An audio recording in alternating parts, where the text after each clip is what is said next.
Most men spend years trying to earn respect and never figure out why it keeps slipping through their fingers. They work harder, they're nicer. They say yes when every instinct tells them to say no. And the result? People like them less. Women feel less attraction. Colleagues take them for granted, and they go home at night wondering what they're doing wrong. Here's the truth. No one tells you. Respect is not earned by what you do for others. It's earned by what you refuse to tolerate.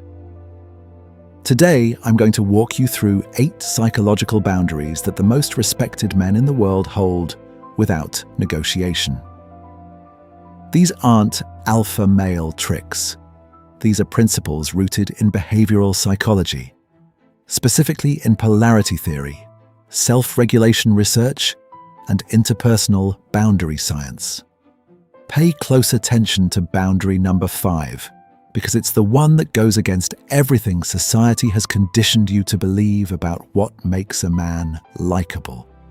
We're going to break this down systematically. 8 boundaries. Each one builds on the last. By the time we reach number 8, you'll have a complete framework for how a psychologically grounded man operates. In relationships, in business, and in daily life. This isn't about becoming cold or aggressive. It's about becoming immovable. Let's get into it. Boundary 1. Purpose before availability. A man without direction is invisible. Not because he lacks charm or looks, but because the human brain is wired to assign status based on perceived mission. When you cancel your training session, your work block, or your plans because someone asked for your attention at the last minute, you're not being flexible. You're signaling that nothing in your life is more important than being available. And that signal destroys attraction and respect at the neurological level. The correction is simple. Your purpose, whatever it is, comes first. When someone asks for your time and it conflicts with a prior commitment, you don't apologize. You give them a real alternative. I'm locked in until Thursday. I'll be free then. That's not coldness. That's a man with a compass. Boundary 2. Zero tolerance for disrespect. Here's what most men do when someone treats them badly. They either explode or they absorb it. Both are losing moves. Self-regulation research is clear. Individuals who maintain behavioral standards under pressure are consistently perceived as higher status than those who react emotionally or capitulate. When you allow disrespect to pass without consequence, you're not keeping the peace. You're teaching people exactly how far they can push you. The move is neither aggression nor silence. It's calm exit. I'm not going to continue this conversation while it's going in this direction. When you're ready to talk differently, I'm here. Then you leave. No drama, no lecture. Just a standard enforced. Boundary 3. Make decisions without seeking validation. Every time you ask, "What do you think?" after making a decision, you're outsourcing your authority. And authority, real, quiet authority, is built entirely from within. The psychological mechanism here is simple. Approval-seeking behavior signals emotional dependency. And dependency in any relationship dynamic reduces your perceived value. People don't follow those who need to be told they're doing the right thing. They follow people who already know. Stop asking for permission to be yourself. Make the call.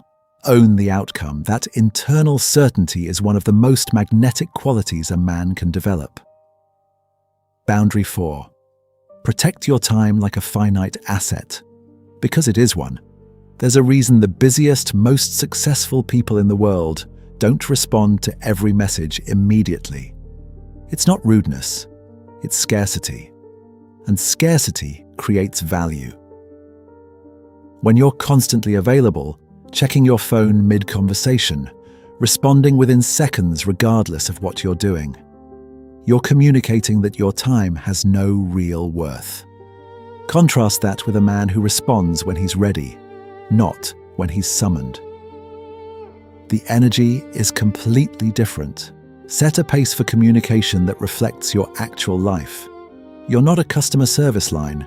You're a man with things to build. Boundary 5. Hold your opinion.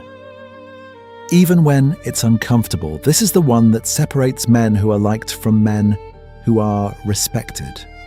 Cognitive dissonance research shows that when we alter our stated beliefs to match whoever we're speaking to, we create internal fragmentation. We become inconsistent, unpredictable in the worst way. And people, even if they never consciously identify it, stop trusting us.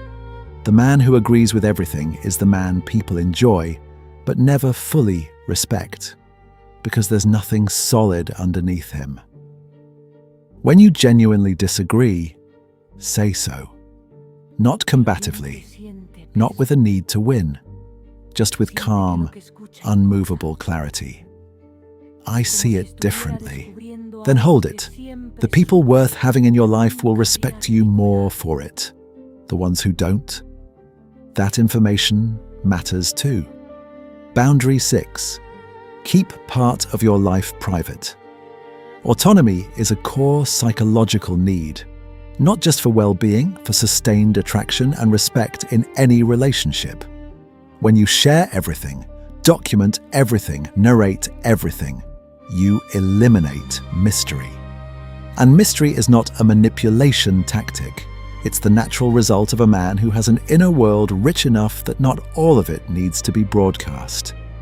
Keep your friendships. Keep your hobbies.